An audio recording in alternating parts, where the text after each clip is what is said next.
یا ایھا الناس قد جاءتکم موعظۃ من ربکم وشفاء لما فی الصدور، وہ ہدن اور وہ ہدایت ہے، انفرادی زندگی کے لیے بھی ہدایت ہے، اجتماعی زندگی کے لیے بھی ہدایت ہے۔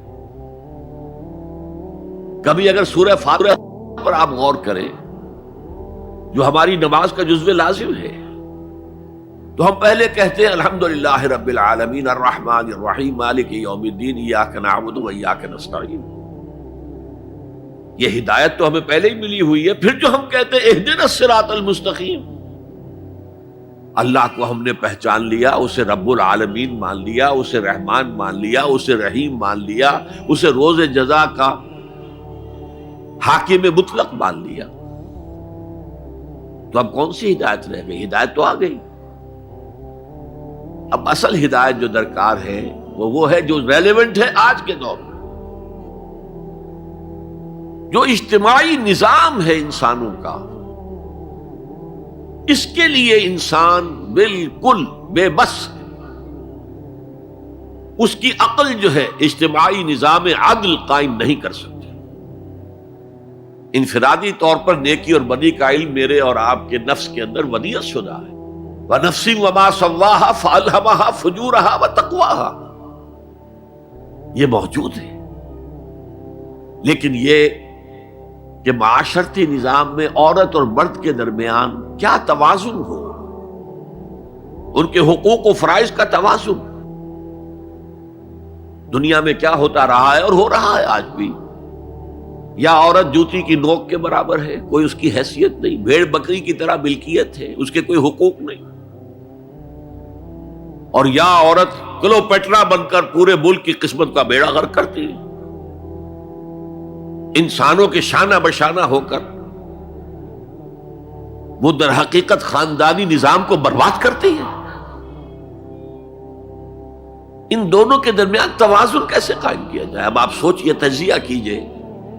اگر مرد سوچے گا، نظام بنائے گا، تو وہ اپنے احساسات سے تو واقف ہے، عورت کے احساسات و جذبات سے تو واقف نہیں ہے۔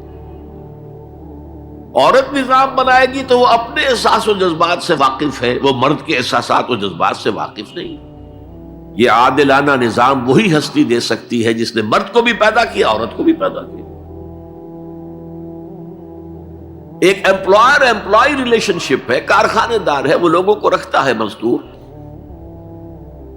اب جو بھی پروڈکشن ہو رہی ہے، جو نفع ہو رہا ہے، اس میں کتنا حصہ مزدور کا ہونا چاہیے، کتنا سرمایہ دار کا ہونا چاہیے، کون طے کرے گا؟ یا سرمایہ دارانہ نظام بن جائے گا اور مزدور کمر توڑنے والی محنت کرنے کے باوجود زندگی کے بنیادی جو تقاضے ہیں ان کو بھی حاصل نہیں کر سکے گا۔ میں نے آپ کے ممبئی شہر میں جو اس وقت دیکھا ہے، یہ جو چھوٹے چھوٹے خانے بنے ہوئے کبوتروں کے سے جن میں انسان رہ رہے ہیں اور پوری زندگی ان میں گزارتے ہیں، یہ انسان، جبکہ اونچے اونچے محل موجود ہیں، بڑی بڑی عمارتیں موجود ہیں، ایکڑوں پر پھیلی ہوئی کوٹھیاں موجود ہیں، یہ ہے ننگا کیپٹلسٹک نظام، ننگا عریاں۔ اسی کا رد عمل تھا جو کمیونزم کی شکل میں ظاہر ہوا، ایکویلٹی ہونی چاہیے، لیکن اس کمیونزم نے شکل اختیار کر لی ون پارٹی ڈکٹیٹرشپ۔ تمہیں کوئی حق حاصل نہیں ہے، نہ کچھ کہہ سکتے ہو، نہ تنقید کر سکتے ہو، نہ رائٹ آف ایسوسیشن ہے، نہ right of expression of opinion ہے، بس کام کرو، تنخواہ لو، روٹی کھاؤ، اللہ اللہ خیر سلام۔ یہی وجہ ہے کہ وہ نظام بھی مر گیا۔ اسی طریقے سے کسی بھی نظام میں اگرچہ حاکم مطلق تو اللہ ہے، پھر بھی کوئی نظام آپ بنائیں گے تو کچھ حکام ہوں گے، اولو الامر ہوں گے۔ خلافت راشدہ میں بھی تھے نا، امیر المومنین تھے، اولو الامر تھے۔ عوام میں اور ان کے درمیان حقوق و اختیار کا توازن کیا ہو، کون طے کرے گا؟ اولو الامر تو چاہیں گے سارے اختیارات ہمارے پاس ہوں، ٹوٹلیٹیرین سٹیٹ قائم ہو جائے گی۔ عوام چاہیں گے ہمارے پاس ہوں اور ہمیں اتنی آزادی ہو کہ مادر پدر آزاد ہو جائیں، جو چاہے کریں۔ ہومو سیکسول ہو جائیں، ہومو سیکسول میرجز کریں، ہمیں کوئی روکنے والا نہ ہو۔ تو میں نے آپ کو بتایا اجتماعی نظام کے یہ 3 گوشے ہیں: معاشرتی نظام، معاشی نظام، سیاسی نظام۔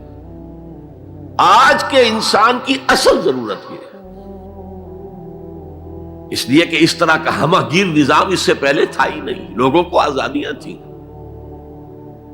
آج آپ کا پورا تعلیمی نظام بھی اسی نظام کے تحت ہے۔ آپ کہاں لے جائیں گے اپنے بچوں کو؟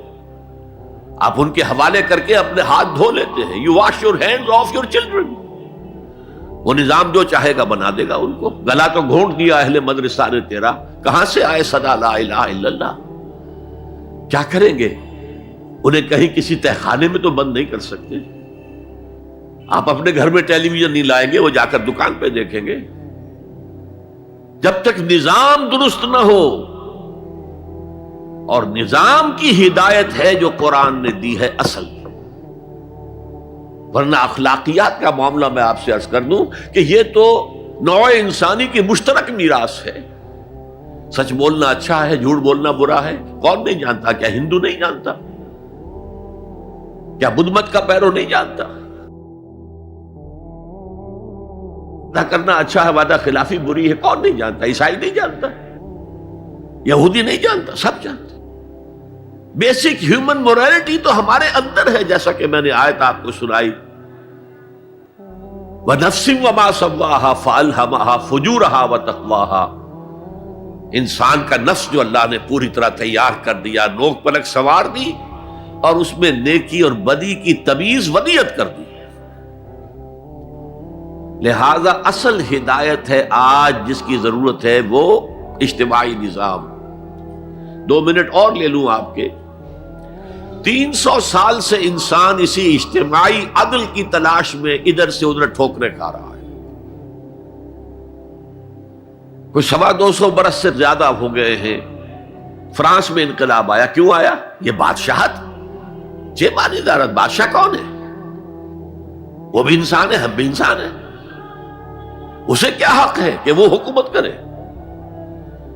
لہذا انقلاب آیا، سخت خونی انقلاب آیا، لوگوں نے چاہا کہ عدل ہو، لہذا فرینچ ریولوشن آیا۔ لیکن چونکہ وہ ریولوشن یک طرفہ تھا، صرف سیاسی نظام بدلا، معاشی نظام نہیں بدلا۔ سود موجود رہا، لہذا اس کے بعد کیپٹلزم کی لعنت مسلط ہو گئی۔ پہلے لارڈز اینڈ بیرنز اور بڑے بڑے زمیندار اور جاگیردار سروں پر مسلط تھے، اور اب کارخانے دار اور کیپٹلسٹ مسلط ہو گئے۔ آج کی جمہوریت کیا ہے؟ دس از دی ڈکٹیٹرشپ آف دی کیپٹلسٹ۔ یہ تو اصل میں کیپٹلزم ہے، کیپٹلسٹ کی ڈکٹیٹرشپ ہے جو اس وقت ہو رہی ہے۔ اچھا، اس سے نجات پانے کے لیے چھلانگ لگائی دوسری طرف کمیونزم، تو وہ میں آپ کو بتا چکا، وہاں انفرادی آزادی ختم ہو گئی، اب وہ بھی مر گیا۔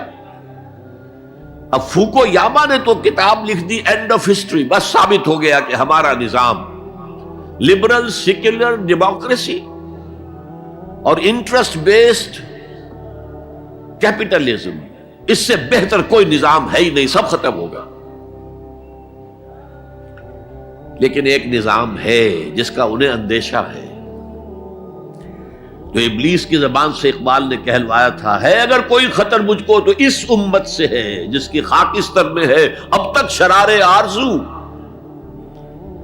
خال خال اس قوم میں اب تک نظر آتے ہیں وہ، کرتے ہیں اشک سحر گاہی سے جو ظالم وضو۔ بڑے نیک لوگ بھی موجود ہیں، لیکن بحیثیت مجموعی امت کا حال کیا ہے؟ جانتا ہوں میں یہ امت حامل قرآن نہیں، جانتا ہوں میں یہ امت حامل قرآن نہیں ہے، وہی سرمایہ داری بندہ مومن کا دین۔ جانتا ہوں میں کہ مشرق کی اندھیری رات میں بے ید بیضا ہے پیران حرم کی آستین، پیر ہیں، مرشد ہیں، ان کی آستینوں میں ید بیضا نہیں ہے، حضرت موسیٰ والا۔ بہرحال فوکو یاما کی نفی کی پھر بعد میں، اور کتاب لکھی گئی کلیش آف سیویلائزیشنز، تہذیبوں کا ٹکراؤ ابھی آئے گا۔